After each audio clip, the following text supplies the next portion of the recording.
ये कार्यक्रम सत्य घटनाओं से प्रेरित है। जिनके साथ ये घटनाएं घटी उसकी वास्तविकता उन्हीं तक सीमित है। भूत प्रेतों और असामान्य विषयों के होने पर चैनल कोई दावा नहीं करता और ना ही प्रोत्साहन करता है। 16 जून 2008 की रात 26 साल के विक्रम के साथ एक ऐसा हादसा हुआ जिसे सोच सोच कर वो आज भी चैन से सो नहीं पाता है। विक्रम की नई नई शादी हुई थी और उस रात वो अपनी पत्नी के साथ पहली बार सुहाग रात मनाने वाला था। उसकी दुल्हन उसका बेडरूम में इंतजार कर रही थी। पूरा कमरा फूलों से सजा हुआ था और बिस्तर पर गुलाब के फूल बिछे हुए थे। विक्रम वैसे तो बहुत खुश था, लेकिन एक बात उसे बेहद परेशान करे जा रही थी। उसकी शादी से 4 दिन पहले वो लेट नाइट अपने दोस्तों के साथ अपनी बैचलर्स पार्टी करके वापस आ रहा था। तभी उसके सामने एक गाड़ी वाले ने एक औरत को बुरी तरह कुचल दिया।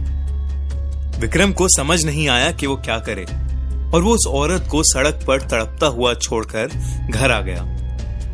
तब से विक्रम के दिमाग में बस उसी औरत का चेहरा सामने आ रहा था और वो उसे वैसे छोड़ने के लिए खुद को कोसे जा रहा था। विक्रम जब कमरे में घुसा तो उसने देखा कि उसकी दुल्हन गहनों से सजी घूंघट ओढ़े बिस्तर पर बैठी हुई है।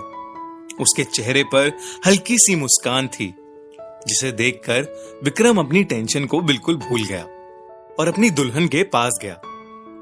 पर जैसे ही उसने उसका घूंघट उतारा, उसे उसी औरत का भयानक चेहरा दिखा और वो डर के मारे पीछे हट गया।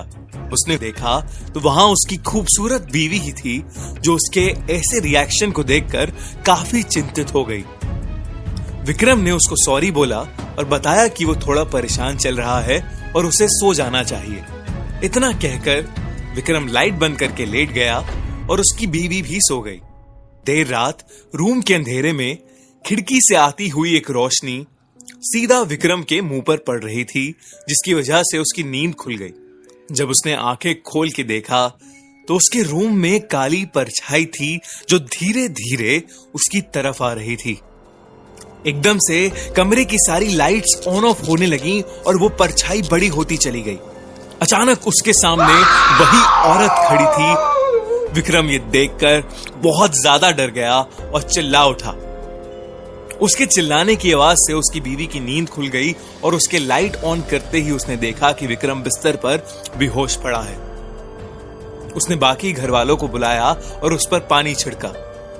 जब विक्रम को होश आया तब उसने 4 दिन पहले हुई घटना के बारे में बताया। तब किसी जान पहचान वाले ने बताया कि उनके पड़ोस में भी एक औरत की 4 दिन पहले ही एक्सीडेंट से मौत हुई थी। पता चला तो वो वही औरत थी जिसे विक्रम ने वैसे ही छोड़ दिया था।